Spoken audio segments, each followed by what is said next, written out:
ദൈവനാമത്തിന് മഹത്വം ഉണ്ടാകട്ടെ. എല്ലാവർക്കും പ്രഭാത വന്ദനം അറിയിക്കുന്നു. ഒരു പുതിയ ദിവസത്തിന്റെ പ്രഭാതം കൂടെ കാണുവാൻ കർത്താവ് നമ്മുടെ ആയുസ്സിനെ ദീർഘിപ്പിച്ചതോർത്ത് ഞാൻ ദൈവത്തെ വാഴ്ത്തി സ്തുതിക്കുന്നു.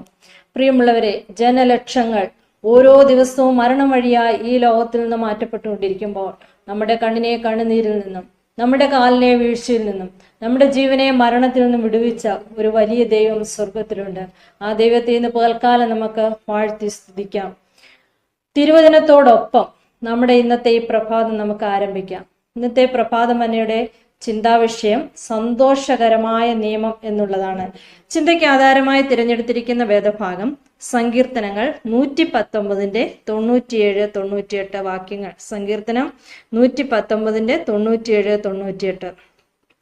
നിന്റെ ന്യായപ്രമാണം എനിക്ക് എത്രയോ പ്രിയം, ഇടവിടാതെ അതെന്റെ ധ്യാനമാകുന്നു. നിന്റെ കൽപ്പനകൾ എന്നെ എൻ്റെ ശത്രുക്കളെക്കാൾ ബുദ്ധിമാനാക്കുന്നു, അവ എപ്പോഴും എൻ്റെ പക്കലുണ്ട്. ഒരു രാഷ്ട്രത്തിന്റെ സുഗമമായ പ്രവർത്തനത്തിന് നിയമങ്ങൾ അത്യാവശ്യമാണ്. അതുപോലെ ദൈവമക്കളുടെ സ്വർഗീയ കനാനിലേക്കുള്ള പ്രവേശനത്തിനും അല്ലെങ്കിൽ ആ പ്രയാണത്തിനും ദൈവീക നിയമങ്ങൾ നാം അനുസരിക്കേണ്ടതായിട്ടുണ്ട്. ദൈവത്തിന്റെ നിയമങ്ങൾ ദൈവത്തോടും മനുഷ്യനോടും ഉള്ള സ്നേഹത്തിൽ അധിഷ്ഠിതമാണ്. ദൈവം നമുക്ക് തന്നിരിക്കുന്ന നിയമങ്ങൾ നാം പാലിക്കുമ്പോൾ നാം ദൈവത്തെ സ്നേഹിക്കുന്നുവെന്ന് മനസ്സിലാക്കാം. അതിന് തിരുവചനത്തിൽ പ്രകാരം രേഖപ്പെടുത്തിയിരിക്കുന്നു. 1 യോഹന്നാൻ 5:3 വാക്യം. 1 യോഹന്നാൻ 5:3. അവന്റെ കൽപ്പനകളെ പ്രമാണിക്കുന്നതല്ലോ ദൈവത്തോടുള്ള സ്നേഹം, അവന്റെ കൽപ്പനകൾ ഭാരമുള്ളവയല്ല. ദൈവത്തിന്റെ നിയമങ്ങൾ എന്ന് പറയുന്നത് അത് മനുഷ്യരാശിയുടെ നന്മയ്ക്ക് വേണ്ടി നൽകപ്പെട്ടതാണ്. നമുക്ക് നന്നായിരിക്കേണ്ടതിനും നിത്യജീവനും നമ്മെ അർഹരാക്കുന്നതിനും വേണ്ടിയാണ് അവ നമുക്ക് നൽകിയിരിക്കുന്നത്. നമുക്ക് വിരോധവും പ്രതികൂലമായിട്ടുള്ള ഒരു നിയമവും കർത്താവ് നമുക്ക് നൽകിയിട്ടില്ല. നമുക്കറിയാം, നെഹമ്യാ പ്രവാചകന്റെ പുസ്തകം 9-ാം അധ്യായം അതിന്റെ 13-14 വാക്യങ്ങൾ വായിക്കുമ്പോൾ, നീ സീനായ് മലയിൽ ഇറങ്ങി ആകാശത്തു നിന്ന് അവരോട് സംസാരിച്ച് അവർക്ക് ന്യായമായുള്ള വിധികളും സത്യമായുള്ള ന്യായപ്രമാണങ്ങളും നല്ല ചട്ടങ്ങളും കൽപ്പനകളും കൊടുത്തു. നിന്റെ വിശുദ്ധ ശബദ് നീ അവരെ അറിയിച്ചു. നിന്റെ ദാസനായ മോശ മുഖാന്തരം അവർക്ക് കൽപ്പനകളും ചട്ടങ്ങളും ന്യായപ്രമാണവും കൽപ്പിച്ചു കൊടുത്തു.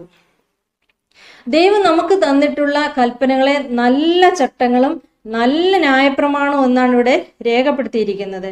ഈ ലോകത്തിലെ നമ്മുടെ ജീവിതം സന്തോഷകരമാക്കുന്നതിനും വരുവാനുള്ള ലോകത്തിലേക്ക് നമ്മെ യോഗ്യമാക്കുന്നതിനും വേണ്ടിയാണ് ദൈവത്തിന്റെ സന്തോഷകരമായ നിയമത്തെ നമുക്ക് നൽകിയിരിക്കുന്നത്. അതുകൊണ്ടാണ് തിരുവചനത്തിൽ വീണ്ടും ഇപ്രകാരം രേഖപ്പെടുത്തിയിരിക്കുന്നു.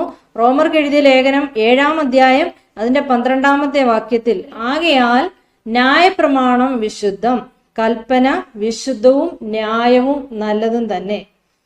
പ്രിയമുള്ളവരെ, ഈ കർത്താവിനെ രക്ഷിതാവായി സ്വീകരിച്ച് കർത്താവിന്റെ വഴിയെ സഞ്ചരിച്ച് സുരക്ഷിതമായി നിത്യതയുടെ തീരത്തെത്തുവാൻ കർത്താവ് നമ്മെ എല്ലാവരെയും സഹായിക്കട്ടെ. ഈ നല്ല പ്രഭാതത്തിൽ കർത്താവ് നമ്മെ എല്ലാവരെയും അനുഗ്രഹിക്കട്ടെ എന്ന് പ്രാർത്ഥിച്ചുകൊണ്ട് ഈ നല്ല ചിന്ത ഇവിടെ അവസാനിപ്പിക്കുന്നു. ദൈവം നമ്മെ എല്ലാവരെയും അനുഗ്രഹിക്കുമാറാകട്ടെ. ആമേൻ.